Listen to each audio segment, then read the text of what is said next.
اللہ کے نام سے جو بڑا مہربان نہایت رحم والا ہے۔ ہم اکثر ان لوگوں کو ڈھونڈتے ہیں جن سے ہم محبت کرتے ہیں اور ان لوگوں سے بے خبر رہتے ہیں جو ہم سے محبت کرتے ہیں۔ معاف کر کے آگے نکل جائیں ان سب لوگوں سے جنہوں نے دل دکھایا، تہمت لگائی یا برا بھلا کہا، آپ کے لیے غلط بات کہی اور آپ کو پریشان کیا۔ یقین جانیں آپ کا رب کچھ نہیں بولتا، اور جب وہ حساب برابر کرتا ہے تو ناانصافی نہیں کرتا۔ جب کن فرمایا جاتا ہے تو آسمانوں کے فیصلے تمہاری رضا کے مطابق لکھ دیتا ہے۔ بے شک نقصان پر ہرگز غمزدہ نہ ہوا کریں، کیونکہ اللہ آپ سے اس وقت تک کچھ واپس نہیں لیتا جب تک اس سے بہتر آپ کو عطا نہ کرے۔ چپ سے بڑی بددعا کوئی نہیں ہوتی۔ جب بندہ بولتا ہے تو قدرت خاموش رہتی ہے، اور جب بندہ خاموش ہو جاتا ہے تو قدرت انتقام لیتی ہے، اور اس کا انتقام بہت ہی برا ہوتا ہے۔ بے شک کہ چاہو تو دعا کا تسلسل بڑھا لو، اور چاہو تو مایوس بیٹھ جاؤ، چاہو تو سجدوں کو طویل کر لو، اور چاہو تو تھک کر رک جاؤ۔ مت بھولو کہ تمہارا کام صرف التجا کرنا ہے، تدبیریں تو وہ خود نکالتا ہے۔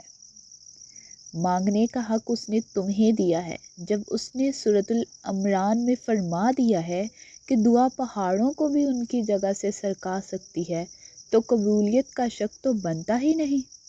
اللہ نے مقدر لکھنے کا اختیار تمہیں دیا ہے۔ ہو سکتا ہے جس چیز کے لیے تم روتے ہو وہ بس تم سے ایک دعا دور ہو۔ اے انسان، تو آہستہ آہستہ اپنی منزل کی طرف گامزن ہے، اور تم رب سے بڑھ کر کسی اور کو اپنا نہیں پاؤ گے۔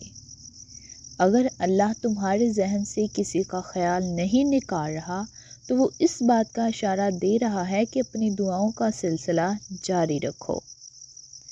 جب انسان ٹوٹ کر چکنا چور ہو جاتا ہے تو یہ اپنی کرچیاں سمیٹ کر رب کی بارگاہ میں حاضر ہوتا ہے، اور وہ پاک پروردگار ایسے سمیٹتا ہے جیسے انسان ٹوٹا ہی نہیں۔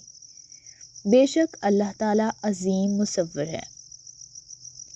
اپنے اعمال میں اخلاص پیدا کرو۔ اگر تمہارے عمل میں اخلاص ہوگا پھر تمہارا تھوڑا عمل بھی اللہ تعالیٰ کے ہاں مقبول ہوگا۔ وہ نیکی بڑی معتبر ہے جس کا اللہ کے سوا کوئی گواہ نہیں۔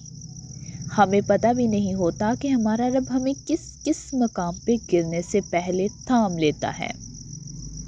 پوچھا گیا صبر و جمیل کیا ہے؟ جواب آیا تم آزمائے جا رہے ہو اور تمہارا دل کہہ رہا ہو الحمدللہ۔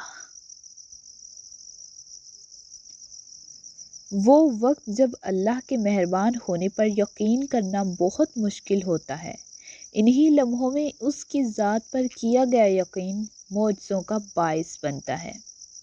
ایک خوبصورت یقین اللہ کبھی بھی دوسرا دروازہ کھولے بغیر پہلا دروازہ بند نہیں کرتا۔ رسول اللہ صلی اللہ علیہ وآلہ وسلم نے فرمایا کہ اللہ ظالم کو چند روز دنیا میں مہلت دیتا رہتا ہے، لیکن جب پکڑتا ہے تو پھر نہیں چھوڑتا۔ کچھ راتیں اس لیے بھی نیند سے خالی ہوتی ہیں کیونکہ اللہ چاہتا ہے میرا بندہ مجھ سے باتیں کرے۔ وہ تو خالق ہے جو کہانی کو بدلنے میں دیر نہیں کرتا۔ صبر سیکھ لیں، اللہ سب جانتا ہے۔ وہ جانتا ہے کہ آپ کب اور کن حالات سے گزرے ہیں۔ یقین کریں وقت بدل جائے گا، کیونکہ تبدیلی کائنات کا اصول ہے۔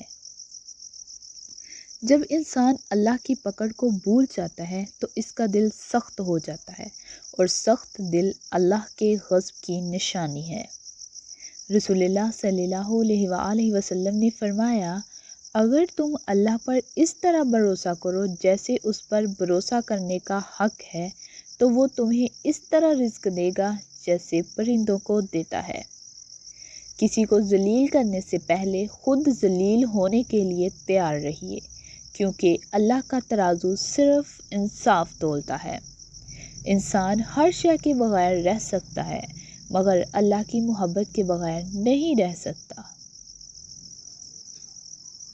مٹی ہی مٹی ہے، یہ سب تو اللہ کے حکم سے آتا ہے، چاہے زمین سے نکالے یا آسمان سے اتارے۔ پھل درخت کے اندر سے نہیں آتا، یقین نہیں تو درخت کاٹ کے دیکھ لیں، لکڑی ہی لکڑی ہے۔ رزق زمین کے اندر سے نہیں آتا، یقین نہیں تو کھدائی کر کے دیکھ لیں۔